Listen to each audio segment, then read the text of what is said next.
Well, hello, it's me, the Dakota Kai guy, and today I'm going to be talking about why Monday Night Raw is actually a good show.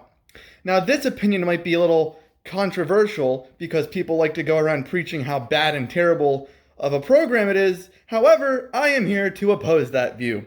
So, to get into it, we're going to start off with understanding what Monday Night Raw really is. It is a weekly episodic TV program put on by WWE, World Wrestling Entertainment. And what that entails is that it is a sports entertainment industry. And what that means is it is merging the world of sports and entertainment into one. So that's why when we have our high impact and high intensity fighting, we also have our drama, comedy, romance, horror, reality TV, etc. And I'm sure as I listed off each of those genres, you had a superstar pop into your head corresponding with each of them, right? What that also means is that not every single character and storyline is designed and dedicated specifically to your or any one person's specific personal interest and taste. Which is why many people are very bothered, for whatever reason, by Nikki Cross. Because Nikki Cross is quite clearly created to be an inspirational character for the younger demographic, children, right? But for some reason, adults like to be bitter, brainless assholes on the internet and complain about someone living out their dream and being a happy person. But I digress. There are so many different things happening on Monday Night Raw that could appeal to each person's tastes, but instead people rather be upset by one sole thing and assume that the rest of the show is terrible just because one thing didn't please them or tick their boxes or what have you.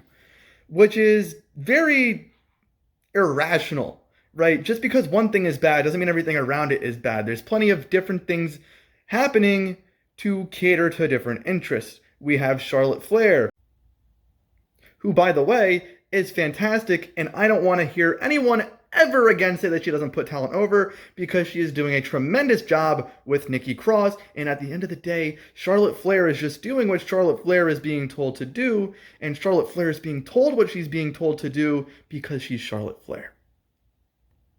Well, you look at all these things going on. You have Alexa Bliss, who, by the way, has done a tremendous job. Whether you hate the angle and the storyline or whatever, you can't deny she has played that role to perfection. And for me personally, I've been very entertained by it. I like everything that's going on with Alexa Bliss. But, that is the horror aspect of things. That's one of the many things going on in the show that could potentially bring in a different set of viewers that maybe weren't interested in the show beforehand. Then you've got things that are sort of like a fall of the empire type of angle with Karrion Kross. He comes on, he was unbeaten in NXT, and he's losing. And whilst I heavily disagree with how this is going and why he's losing, it has been brought to my attention that it is potentially signifying that Karrion Kross's source of power is Scarlett. And for whatever reason, Scarlett can't be present on the main roster, so he is nothing more than just a regular person. And while I'm very displeased, that doesn't mean it can't grow to be one of the best angles on the show. But for the time being, I will remain very negative about it. But yeah, there's so many things happening. There's so many different characters. And it's a TV show. At the end of the day, it's a TV show put on by a company. And what is a company going to care about? It's going to care about its numbers. So while we can just sit back here and be like, you know what? Ricochet versus Cesaro should be a main event level feud. It makes sense. Why don't they just do that? And while sure, they could put on a 5-star classic, that doesn't necessarily mean that they'd sell out an arena, which is what a company such as WWE would care about, right? We could say that so mindlessly and be like, well, this is just so obvious. That's because we don't have to deal with the finances, the marketing, the media, managing the talent, the writing staff, their strengths and weaknesses, etc., etc. All that stuff that comes with running a business are things that we don't have to deal with because we don't know what it is to be in that position. So we could just say things, book it on 2K Universe mode, and be like, see, this is great, because we really don't have to deal with all the other consequences and aspects of these decisions. But what I personally really like about Raw is that they're trying new things and they're giving different people chances. We're seeing people like Ricochet being thrusted back into the United States Championship picture scene. Damian Priest is getting built up, not beat up. Well, he might get beat up, but at the moment, he's being built up. You've got Miz and Morrison, who I find to be hilarious. Many people think they're annoying, and that's fine, but I think they're fantastic doing what they're doing. Johnny Drip Drip and his dripstick, fantastic. Um, the world champion, Bobby Lashley, sure, now he's fighting Goldberg, and many people are very displeased about that. But, there's a lot of interesting things that have been going on with Lashley and MVP and his whole uprise to being the main event star of Monday Night Raw. You've got other things, like I mentioned earlier, Alexa Bliss. We have Shayna Baszler and Nia Jax falling out. And to many people, that might not be entertaining, but it's another thing out there that people might be drawn into. We have things like the 24/7 championship picture. That's the comedy aspect, just to make people have a laugh and give other talent a chance to show what they can do.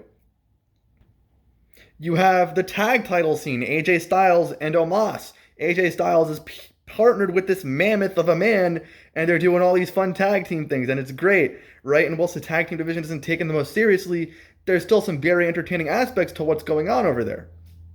So all these different characters, all these different angles and stories catering to different audiences, generally speaking, it's a pretty solid show. Just because you specifically don't like something doesn't mean that for everyone else it's going to be bad, because everyone else has different tastes. And they have to base things off of, what works and what doesn't work. And they have to try these new things to figure out what fans will respond to, what people will react negatively to, what'll turn people off, etc. Which is why a show like AEW is entirely different, because they are trying to establish their own audience and cater to their own demographic and trying their own things. That's why they continue to take shots at WWE, because whilst they receive such a negative reception, the reception is so blown out of proportion. I was rudely interrupted by a phone call there. While there is such a negative perception, it is blown out of proportion so much. I shouldn't say out of proportion. I guess it's a reasonable reaction. But it is amplified so much that the people it brings in and the numbers it generates is greater than the people they're losing. It's an effective tactic. Whilst it might not be the most respectable tactic, it is an effective one nonetheless. So it's all these different things and factors that are playing into why what is happening is happening. And a lot of people don't take the time to understand and look into things like that, because they're just a viewer, and to them, they think something's stupid, so it must be bad. Which part of that argument could be spilled into the argument of why Roman Reigns was shoved down everyone's throats years ago and continued to be the top face despite getting such a negative reaction, because whilst his reaction was so negative, it's what got people talking. And at the end of the day, that's what they care about, getting people talking. As long as people are talking and the numbers are rising, then that's all good business. And everything that I've said here is the reason why there's such a big divide between all these different wrestling fan bases. They think because they like a certain thing and dislike another that it's better than the other thing. It's all opinionated. One show isn't necessarily better or worse than the other. You just prefer it to the other. And that makes sense, because each of these shows are going to be trying to target different sorts of demographics to put them ahead of each other. So whilst one pool might be dominated by WWE, there is a different pool or set of audience members that can be grasped by AEW to try and push them further ahead in the race to the numbers game, to being the number one most viewed or reputable wrestling company and the most must-see wrestling show. Because at the end of the day, this war is non-existent. All this talk going on and all these little drama things that are happening, they're all just tactics to get people talking. That's all it is, and everyone's being worked by it. And it's fascinating, because people see these numbers and they get so worked up over it. And it's like, why? It's none of your business. It's literally none of your concern. It is not your responsibility to deal with any of that. You are quite simply just being worked into talking about each respective company and giving them what they want. And at the end of the day, with everything I've mentioned, generally speaking, Monday Night Raw is a show you could just come home to, turn on, and just sit back and relax to, because wrestling is meant to be a fun, good time, right? And it's not worth being so pent up over, and there's no reason to watch it just to critique it. It's one thing to want the program to be better. It's another thing just to be bitter for no reason and look for reasons to dislike it. If you don't like it, that's cool. Find something else. It's simple. But at the end of the day, it's a solid show. But in conclusion, Monday Night Raw is a good show.